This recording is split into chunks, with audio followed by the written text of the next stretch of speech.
Assalamualaikum warahmatullahi wabarakatuh. Hello everyone, introduce myself.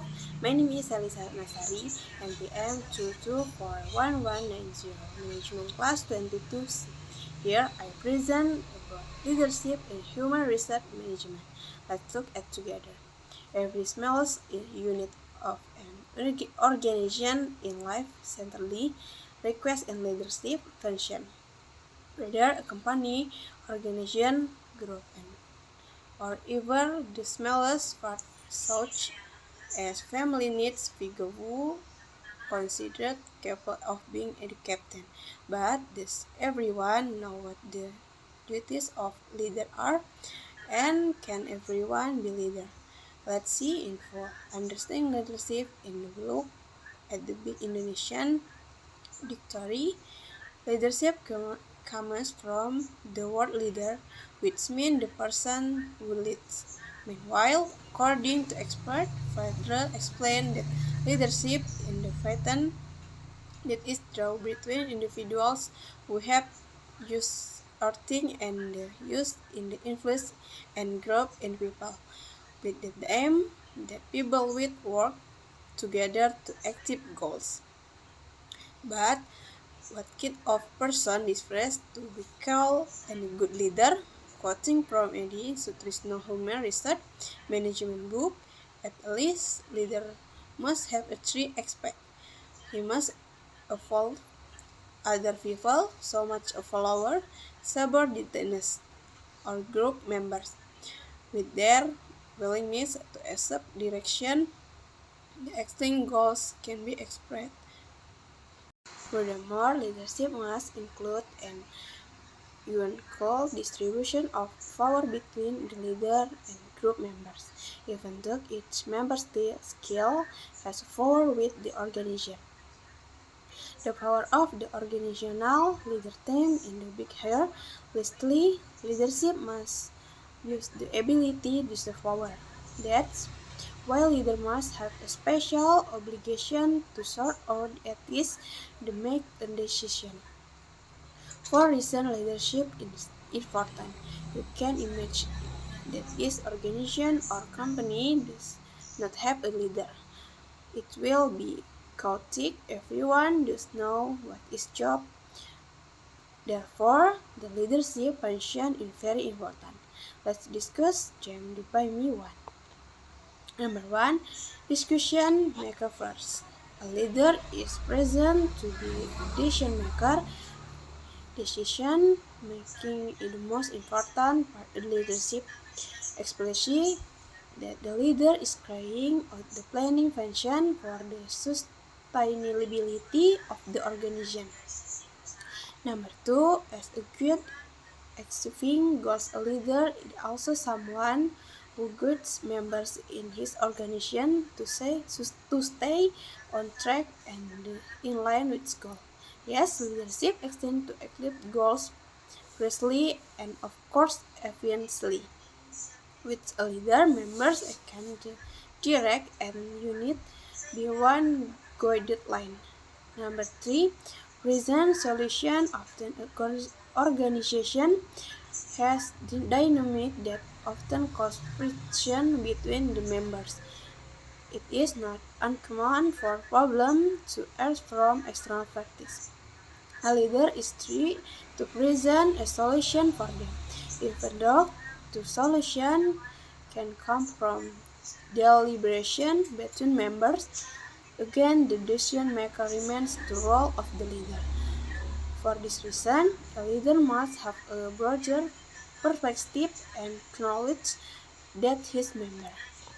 Number four, motivate other members. Organization members often feel demotivated due to many other reasons. A leader should be able to be a figure who rises at the of that, because again its members do not have to realize the exciting goals. It will be capable to accept common goals. Next, formal leadership and informal leadership. In very organization, there are always formal relationship and informal relationship. Formal relationship give rise to formal organization and informal relationship give birth to informal organization. Formal leadership is official leadership and exists the appointed to a leadership position. This leadership pattern can be seen in various professions that regulate and hierarchy in the organization.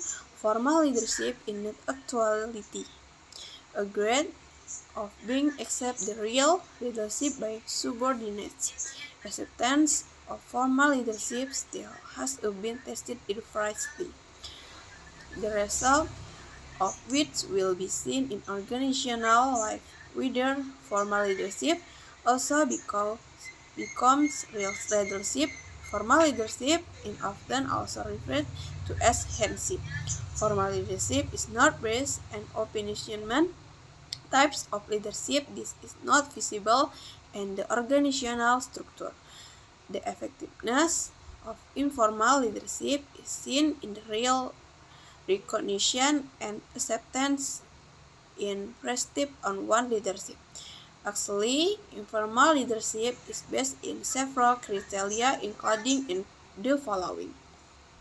Number 1, the ability to captive other people's hearts. Number 2, ability to build harmonious relationship with other people. Number 3, mastery of meaning of organizational goals to be expected. Number 4, mastery of delivery implication of assignment in operational activity. Number 5, selection of certain skill and are not accepted by others. It has been a great dictator in a leader without the person being led. Leader emerges as a result of the engagement of organizational members who voluntarily become followers. The leader accepts their status because the voluntary recognition of those they lead. A leader must active and maintain the trust of others. With leadership, a person can be given great powers but still does not ultimately make him leader the true sense. Below, we will explain the difference between leadership and non-leadership. Leader, number 1, provide inspiration to subordinates. Number 2, complete work and develops subordinates. To give example to subordinates how do the job. Number 4, accept obligation. Number 5, correct any error of omission. Not a leader. Number 1, provide exhortment, encouragement to subordinates. Number 2, get the job done and satisfies for subordinates. Number 3, instilling feeling of fear on subordinates and making threats. Number 4, delegating obligation to others. Number 5, transferring blame to others to tear in mistake of irregularities. Consolation. Leadership in the power to influence someone, either in doing something to or doing not something. A person is said to have followers or subordinates. These leaders, subordinates get the update to something to or not to do something to achieve the common goal that has been determined in advance. The higher a leader position in the organization, the more the ability to think conceptually, strategically, and macro is demanded of him. The higher a person position the organization, the more generalist he or she will be, while the lower person position an organization, the more specialist he or she will become. Binary theory, social theory, and ecological theory are theories and suggest the birth emergence of the leader, while leadership types can be classified into 5 main types, namely automatic, militaristic, paternalistic, charismatic, and dogmatic types. The main task of leader is to make decision. Everything that happens organization should be caused and so. Not because a happiness makes sense. The higher the person position the organization, the greater the weight of decision of architects. Although often such decisions are general and qualitative nature. In an organization, there must always be delegation of authority. This outdoes elimination manager in carrying out their duties. Thank you. Wassalamualaikum warahmatullahi wabarakatuh.